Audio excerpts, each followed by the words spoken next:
Madame la Présidente, bonjour. Les enjeux des prochaines européennes sont considérables car la donne géopolitique internationale a radicalement changé. Notamment les militaires. Je vais vous citer le général Bruno Gardi, gouverneur de la citadelle de Lille, si je puis dire, en souvenir de Vauban. Dans une de ses récentes interventions, il dit que chaque pays n'est plus uniquement un allié ou un ennemi, mais c'est avant tout un compétiteur. Un compétiteur sur le plan économique, sur le plan militaire, sur le plan stratégique et sur le plan politique. Il se trouve que les États-Unis, aujourd'hui, leur principal adversaire, c'est la Chine. L'Europe part sur second plan. Il faut donc que les Européens se prennent en charge. Quelle est votre vision de cette évolution ? Vous avez raison d'évoquer la situation internationale. On voit que le monde de 2024 n'est plus celui de 2017 et que les tensions internationales se sont accrues, que les équilibres que l'on croyait des équilibres assurés pour l'avenir ne le sont plus et que des puissances qui jouaient un rôle considérable de stabilisation du monde, l'une a décidé de se désengager et de se muer en élément de déstabilisation, et je pense à la Russie, et puis l'autre, effectivement, se tourne davantage vers elle-même ou vers le Pacifique. Et lorsque l'on voit cela, on constate que l'Europe doit finalement se prendre en main. L'Europe doit assumer ce qu'elle est, assumer la puissance qu'elle doit être, et on doit bien avoir aujourd'hui conscience que sans l'Europe, nous ne pouvons pas assumer nos souverainetés nationales et nos souverainetés européennes. Nos souverainetés nationales, lorsque l'on parle écologie, lorsque l'on parle défense, lorsque l'on parle souveraineté alimentaire, économique, industrielle, au niveau de la santé, c'est à niveau européen que cela se joue. Et donc, non seulement il nous faut une France forte, mais il nous faut une Europe forte et une France forte dans une Europe forte.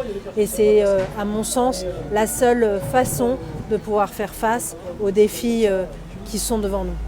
Vous soulignez que la France doit être forte. Elle est la seule possesseur de l'arme atomique en Europe. Elle a donc un rôle de leadership très important dans cette future Europe que l'on doit construire, politique et de forces armées en fait. Tout à fait. La France a un rôle à jouer majeur du fait effectivement de ses forces de dissuasion nucléaire, mais pas seulement. On voit bien que le président Macron en 2017, dans son discours de la Sorbonne ensuite, avait développé cette idée de souveraineté européenne. On voit qu'il avait 1000 fois raison. La guerre en Ukraine nous a permis d'avancer à pas de géant sur ces sujets, notamment sur le plan militaire. On voit que maintenant, avec nos partenaires allemands, nous sommes en mesure de développer l'avion du futur.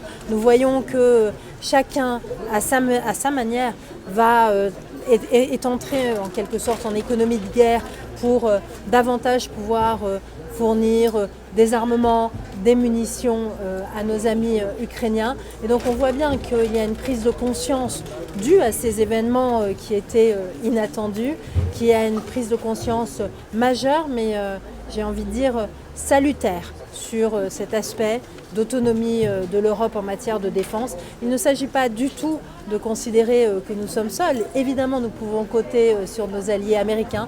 Évidemment, nous pouvons compter sur l'OTAN, mais nous devons aussi pouvoir nous appuyer sur une défense européenne forte. Dernière question, le débat politique actuellement depuis quelques semaines, voire quelques mois, en France notamment, sur les chaînes d'information continue, ne parle que d'un enjeu franco-français sur ces élections politiques européennes, alors qu'en fait, l'envergure, l'ambition, elle est tout autre. En fait, c'est dommage parce que ce faisant, on prend les électeurs pour des imbéciles. Je pense qu'il faut toujours parler aux Français du fond des choses, du fond des dossiers, les faire rentrer dans la complexité du monde et des enjeux.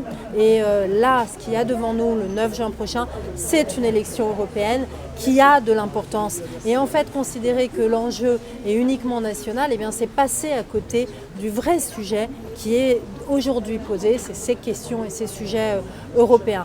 Donc moi, je pense qu'on a encore un mois pour faire une vraie campagne, au niveau des sujets européen. C'est ça qui est en jeu et ne trompons pas les Français en les prenant pour des imbéciles et en leur faisant croire que c'est demain, que le 9 juin, ce sera un enjeu national. Ça n'est pas le cas et ce serait dommage parce que ce serait passer à côté du vrai sujet.